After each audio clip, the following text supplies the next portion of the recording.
ಪಂಪ್ಸೆಟ್ಗಳಿಗೆ ಹಗಲು ಸಮಯದಲ್ಲಿ ವಿದ್ಯುತ್ ಸರಬರಾಜು ನೀಡಬೇಕು ಎಂದು ರೈತರ ಆಗ್ರಹ. ವಿಜಯನಗರ ಜಿಲ್ಲೆ ಕೊಟ್ಟೂರು ತಾಲೂಕಿನ ಜಾಗಟಗೆರೆ ಗ್ರಾಮದ ಕೃಷಿ ಕಾರ್ಮಿಕರು ನಮ್ಮ ಜಮೀನುಗಳಿಗೆ ಹಗಲು ಸಮಯದಲ್ಲಿ ವಿದ್ಯುತ್ ಸರಬರಾಜು ನೀಡಬೇಕು ಎಂದು ಜೆಸ್ಕಾಂ ಅಧಿಕಾರಿಗಳಿಗೆ ಮನವಿ ಪತ್ರ ನೀಡಿ ಆಗ್ರಹಿಸಿದರು.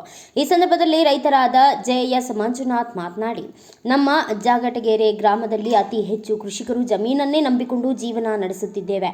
ಜಮೀನುಗಳು ಪಂಪ್ಸೆಟ್ಗಳ ಸೌಲಭ್ಯ ಹೊಂದಿದ್ದು ಇದಕ್ಕೆ ವಿದ್ಯುತ್ ಅತ್ಯವಶ್ಯಕವಾಗಿ ಬೇಕಾಗಿರುತ್ತದೆ.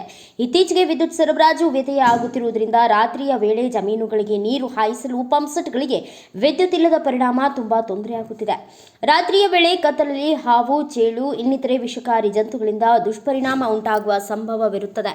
ಈಗ ಬದಲಾವಣೆ ಮಾಡಿರುವುದನ್ನು ರದ್ದು ಮಾಡಿ ಈ ಹಿಂದೆ ನಮ್ಮ ಜಮೀನುಗಳಿಗೆ ಬೆಳಗ್ಗೆ 4 ಗಂಟೆಯಿಂದ 11 ಗಂಟೆಯವರೆಗೂ, ಬೆಳಗ್ಗೆ 11 ಗಂಟೆಯಿಂದ ಸಾಯಂಕಾಲ 6 ಗಂಟೆಯವರೆಗೂ ವಿದ್ಯುತ್ ಸರಬರಾಜು ಮಾಡಬೇಕು. ಇಲ್ಲದಿದ್ದಲ್ಲಿ ಮುಂದಿನ ದಿನಗಳಲ್ಲಿ ರೈತರು ತಮ್ಮ ಜೆಸ್ಕಾಂ ಕಚೇರಿ ಮುಂದೆ ಧರಣಿ ಕುಳಿತುಕೊಳ್ಳಬೇಕಾಗುತ್ತದೆ ಎಂದು ಎಚ್ಚರಿಕೆಯನ್ನ ನೀಡಿದರು. ರೈತರು ತಮ್ಮ ಜಮೀನಿನಲ್ಲಿ ರಾತ್ರಿ ಸಮಯದಲ್ಲಿ ಬೆಳೆಗಳಿಗೆ ನೀರು ಕಟ್ಟುವ ಸಂದರ್ಭದಲ್ಲಿ ರೈತರಿಗೆ ವಿಷಕಾರಿ ಜಂತುಗಳಿಂದ ರೈತರು ಯಾರಾದರೂ ಜಮೀನಿನಲ್ಲಿ ಸಾವನ್ನಪ್ಪಿದರೆ ಜೆಸ್ಕಾಂ ಇಲಾಖೆ ಸಂಬಂಧಪಟ್ಟ ಅಧಿಕಾರಿಗಳು ನೇರ ಹೊಣೆ ಎಂದು ರೈತರು ಆಗ್ರಹಿಸಿದರು. ಈ ಸಂದರ್ಭದಲ್ಲಿ ರೈತರಾದ C Shivaprasad, T Manjunath, C Rajappa, M Siddappa, T Anjanappa, M Siddeshi ಹಾಗೂ ಜಾಗಟಗೆರೆ ರೈತರು ಉಪಸ್ಥಿತರಿದ್ದರು. ಸಾಯಂಕಾಲ ದಿನ 5 ಗಂಟೆಗೆ ಅಂತಂದು ಹೇಳ್ತಾರೆ. ಕರೆಂಟ್ ಬರಕ್ಕೆ 5:30-6 ಗಂಟೆ ಆಗುತ್ತೆ. ಹುಳ ಉಪ್ಪುಡಿಗಳು, ಹಾವು ಚೋಳುಗಳು ಕಾಟಕ ಎದಿರಿ ಎಲ್ಲರೂ ರೈತರುಗಳು ಎಲ್ಲರೂ ಮನವಿ ಕೊಡೋಕೆ ಸಲ್ಸಕ್ಕೆ ಬಂದ್ವಿ. ಇದಕ್ಕಿಂತ ಮುಂಚೆ 3-4 ಸತಿ ಬಂದು ಕಂಡೋಗಿದ್ವಿ. ಆದರೆ ಏನೋ ಸ್ಪಂದಿಸಿಲ್ಲ. ಹಗಲತ್ತು ನಮಗೆ ಕರೆಂಟ್ ಕೊಡೋ ವ್ಯವಸ್ಥೆ ಮಾಡಿರಿ. ಅದನ್ನು ಶಿಫ್ಟ್ ವೈಸ್ ಮಾಡ್ತಾ ಇದ್ದಾರೆ. ಶಿಫ್ಟ್ ವೈಸ್ನ ಒಂದು ಸೈಡ್ ಶಿಫ್ಟ್ ಆ ಕಡೆ ಕೊಡ್ರಿ, ಒಂದು ವಾರ ನಮಗೆ ಹಿಂಗೆ ಕೊಡ್ರಿ, ಒಂದು ವಾರ ಹಗಲತ್ತು ಕೊಡ್ರಿ ಅಂತ ಮನವಿ ಕೇಳಿದ್ವಿ ಅವ್ರನ್ನ. ಅವ್ರು ಹಗಲತ್ತು ಕೊಡೋಕ್ಕಾಗಲ್ಲ ಅಂತಂದು ಹೇಳ್ತಾ ಇದ್ದಾರೆ. ಹಂಗಾಗಿ ನಮಗೆ ನೈಟ್ ಕರೆಂಟ್ ಬೇಡ, ಹಗಲತ್ತು ಒಂದು 3 ತಾಸಾರ ಕೊಡ್ರಿ ಅಂತಂದೇಳಿ ಮನವಿ ಸಲ್ಸಕ್ಕೆ ಬಂದೀವಿ. ದಯಮಾಡಿ ಈ ಅಧಿಕಾರಿಗಳು ಈ ಮನವಿ ನಮಗೆ ಸ್ಪಂದಿಸಿ ನಮಗೆ ಕೆಲಸ ಮಾಡಿಕೊಡ್ಬೇಕಂತ ಇವ್ರಿಗೆ ಮನವಿ ಮಾಡ್ಕೊಂತೀವಿ. ಹಾವು ಚೋಳುಗಳು ಏನಾರ ಕಡಿದ್ರೆ ನೇರ ಹೊಣೆ ಅಧಿಕಾರಿಗಳು ಆಗಿರ್ತಾರೆ. ರೈತರ ಬಗ್ಗೆ ಮಾತ್ರ ಅಪ್ಪಿತಾವಿ ಹಾವುಗಳು 1-2-3 ಹಾವುಗಳು ಕೂಡ ತಂದು ತೋರಿಸಿವಿ.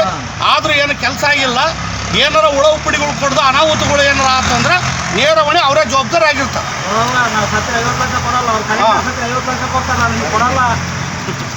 ಸರ್, ರೈತರು ಈ ಥರ ಮನವಿ ಕೊಡ್ತಾ ಇದ್ದಾರೆ. ಅವರಿಗೆ ನೈಟ್ ಕೊಡಬಾರ್ದು ಅಂತೀವಿ, ಕರೆಂಟು ಹಗಲತ್ತ ಕೊಡಬೇಕಂತೆ. ಹಗಲತ್ತ ಕೊಡೋದ್ರಿಂದ ಅವರಿಗೆ ಪಾಪ ಅವರಿಗೆ 8 ಮಕ್ಕಳು ಇರ್ತಾರೆ. ನಾವು ನೈಟ್ ಹೋಗೋಕ್ಕಾಗಲ್ಲ ಅಂತಂದು ಹೇಳ್ತಾ ಇದ್ದಾರೆ. ತಾವೇನು ಹೇಳ್ತೀವಿ ಇದ್ರ ಬಗ್ಗೆ? ಇಲ್ಲ, ಇದೆಲ್ಲ ನಮ್ಮ ಮೇಲಧಿಕಾರಿಗಳು ಮಾತಾಡ್ತಾರೆ. ಅಲ್ಲ, ಈಗಾಗಲೇ ಅಲ್ಲೇ ಒಂದು 2-3 ಟೈಮ್ ಕೊಟ್ಟಂಗಾದ್ರೆ ಸರ್ ಇದು ಮನವಿ ಇದೆ ಸಮಸ್ಯೆಗೆ ಮೇಲಧಿಕಾರಿಗಳಿಗೆ ಕಳಿಸ್ಕೊಡ್ತೀವಿ. ಮೇಲಧಿಕಾರಿ ಅವಾಗ ಕಳಿಸಿದ್ದಿಲ್ಲ. ಅಲ್ಲ, ಇವ್ರು ಕೊಡ್ಲಿದ್ರೆ ಬೇರೆ ರೈತರು ಕೊಟ್ಟಿದ್ರು ಇದ್ರ ಬಗ್ಗೆನೇ.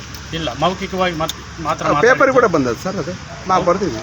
ಅದಲ್ಲ, ಅದು ಮಲಕ್ನಳ್ಳಿ ಸೈಡ್ನವ್ರದ್ದು ಆರಾಗಿಲ್ಲ ಸರ್. ಒಟ್ಟು ರೈತರಂದ್ರೆ ಅಲ್ಲ. ಇಲ್ಲಿ ರೈತರು ಅಂದರೆ ಒಂದೇ ಫೀಲ್ಡ್ರಿಗೆ ಬರಲ್ಲ. ಇಲ್ಲಿ ನಮ್ಮ ಫೀಲ್ಡ್ಗಳು ಬೇರೆ ಇರ್ತವೆ. ಹಂಗಾಗಿ ಒಂದೇ ಫೀಲ್ಡ್ರಿಗೆ ಬರೋಂಗಿದ್ರೆ ಒಂದು ಕಡೆದು ಹೇಳ್ಬೋದಿತ್ತು. ಅವರಿಗೆ ಇಷ್ಟು ದಿನ ಬಂದು ಕಾಣ ಅಂತಂದು ಹೇಳ್ತಾರೆ. ಫೀಲ್ಡ್ಗಳು ಬೇರೆ ಇದ್ದಾವೆ. ಹಂಗಾಗಿ ಬೇರೆ ರೈತರು ಬರ್ತಿರ್ತಾರೆ. ಹಂಗಾಗಿನೇ ಇದು ಮೇಲಧಿಕಾರಿಗಳು ನಾವು ಸಲ್ಲಿಸ್ತೀವಿ. ತಮ್ಮ ಹೆಸರು ಸರ್? ನಾಗರಾಜ್ ಅಂತ.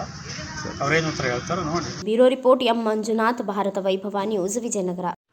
Thanks for watching. Read, discuss and debate with editor Dr. Yan Prashant Rao. Wanted reporters in print, digital and visual media for Bharat Vaibhav Daily Newspaper, BV News 5 Channel and BV Fast Web News from all the talukas of Karnataka, Goa and Maharashtra. If interested, send your resume to 9019229369.